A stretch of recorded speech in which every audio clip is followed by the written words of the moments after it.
Oi, gente, eu vim mostrar pra vocês como eu faço essas linhas aqui que compactam mais e unem o tecido quando eu vou fazer assim esses absorventes de faixa, principalmente, tá?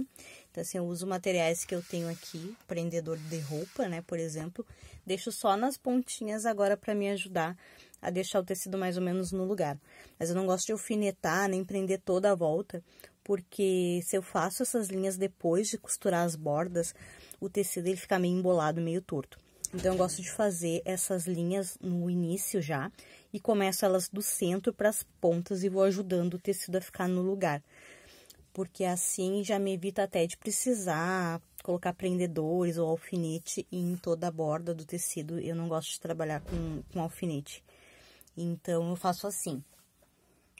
Eu começo costurando aqui no centro, com a costura reta, com um ponto largo da máquina. No caso, esse aqui é bem comprido, né? E, de preferência, assim, eu vou ajeitando o tecido para que ele vá para as extremidades, né? Para que não tenha nenhuma sobra que venha para essa parte de dentro dele.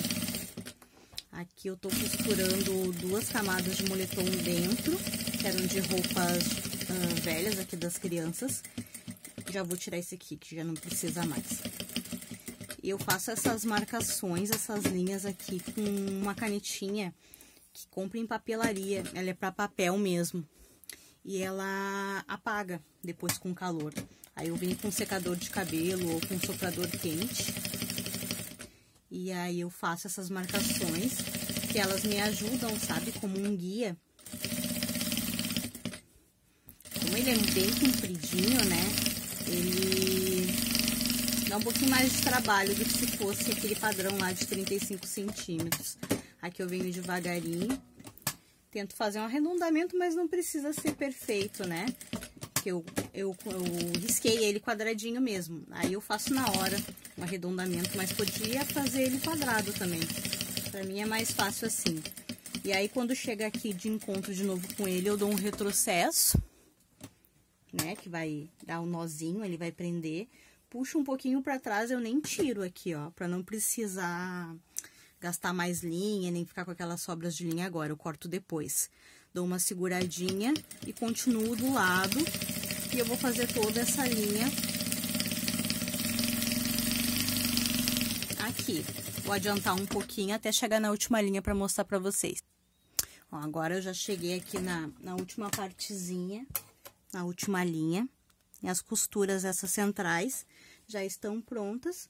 Depois eu vou vir com a tesourinha e vou tirar esses excessos que estão dos 2 lados de linha.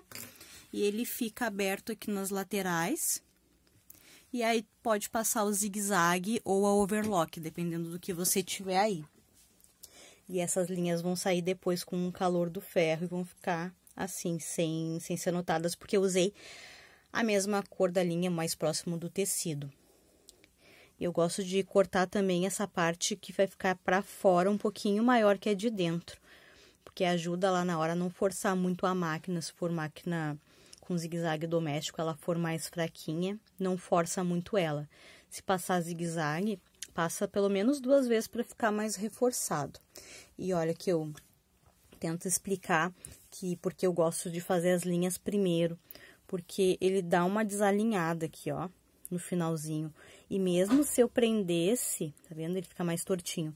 Mesmo se eu prendesse toda a volta dele, costurando assim pelo meio primeiro, ele fica meio que embolado assim nas pontas. Parece que ele precisa dar essa desalinhada.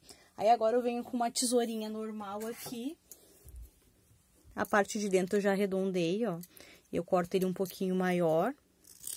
E aí eu venho aqui por fora e ajeito isso. Ai, não mostrei. Aqui, ó. Eu venho aqui por fora e vou arredondar manualmente ele, ó. E aí ele vai ficar assim, redondinho. Ele tava assim, tortinho, né? Os tecidos desalinharam. Dentro eu já cortei ele redondinho. Deixei uma margem por fora já pra isso mesmo. E aí, agora eu deixo ele assim e passo... pode ser um overlock ou um zigue-zague em toda a volta que você tiver aí. Essas costuras, elas ajudam a deixar bem compacto o absorvente, assim, deixar ele com menos volume. Esse modelo é bem fácil de fazer, você pode fazer ele com quantas camadas de absorção você quiser. Quanto mais camadas, mais vai demorar para secar no varal. Então, quando eu faço ele nesse modelo lingueta comprido, eu posso colocar, por exemplo, só 2 camadas, que quando eu dobrar ele, se ele tiver mais de 100 centímetros, eu vou conseguir ter 6 camadas, no caso, né? No caso, eles dobradinhos 2 vezes, ó. Em vez de fazer o pre-fold, que é dobrado do lado, ele dobradinho 2 vezes, ele vai ficar com um triplo de camadas, né? E é isso. O principal mesmo que eu queria mostrar pra vocês era essa costurinha do centro. E agora é só fechar na volta. Eu acho que essa é a forma mais fácil, assim, de fazer esses absorventes de faixa. Prender no centro e fechar com zigue-zague ou overlock na volta. Mas tem outras formas, outros pontos de costurar também. Tá bom? Pode ser até a mão. É isso, gente.